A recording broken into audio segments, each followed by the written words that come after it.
ഇപ്പൊ എവിടുന്ന വരുന്നത്? ഞാനിപ്പോ വരുന്ന എന്നെ കെട്ടിച്ചു വിടുന്നത് കോട്ടയത്താണ്. പക്ഷെ ഞാനിപ്പോ വരുന്നത് വാഗതാനത്തുനിന്നാ. വാഗത്താനത്ത് കെട്ടിച്ചു വിട്ടത് കോട്ടയത്ത് നിന്നാണെങ്കിൽ കോട്ടയത്ത് നിന്നല്ലേ വരേണ്ടത്, വാഗത്താനത്ത് നിന്നല്ലല്ലോ. അതിപ്പോ എങ്ങനാ? ഞാൻ എന്റെ ഭർത്താവിന്റെ അനിയനോട് വാഗത്താനത്ത് വാടകയ്ക്കല്ലേ താമസിക്കുന്നേ. ഭർത്താവിന്റെ അനിയനോടൊപ്പം വാഗത്താനത്താ താമസിക്കുന്നത്. അപ്പൊ ഭർത്താവിനോട് എനിക്ക് യോജിച്ചു പോകാൻ പറ്റില്ല. ഒരു സ്ത്രീയോട് ഒരു പുരുഷനെ ചോദിക്കാത്ത ചോദ്യങ്ങളാണ് എന്റെ ഭർത്താവിനോട് ചോദിച്ചത്. അതും എന്റെ മുഖത്ത് നോക്കി ചോദിച്ചു. അതൊക്കെ ആയിരിക്കും ഇങ്ങനെ ഒരു തീരുമാനം എടുക്കാൻ വേണ്ടിട്ട് ഇവരുടെ പ്രചോദനം തന്നത്.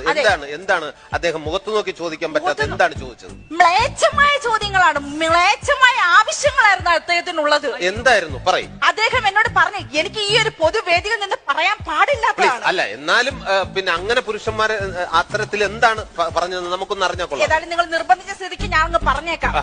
അദ്ദേഹം എന്നോട് പറഞ്ഞ എന്താണെന്ന് അറിയാമോ? ഭർത്താവ് പറയാ, രാവിലെ 6 മണിക്ക് ഞാൻ എഴുന്നേക്കണം അത്രേ, അങ്ങർക്ക് ചായ ഉണ്ടാക്കി കൊടുക്കണം അത്രേ, അങ്ങനെ തുണികൾ കഴുകണം.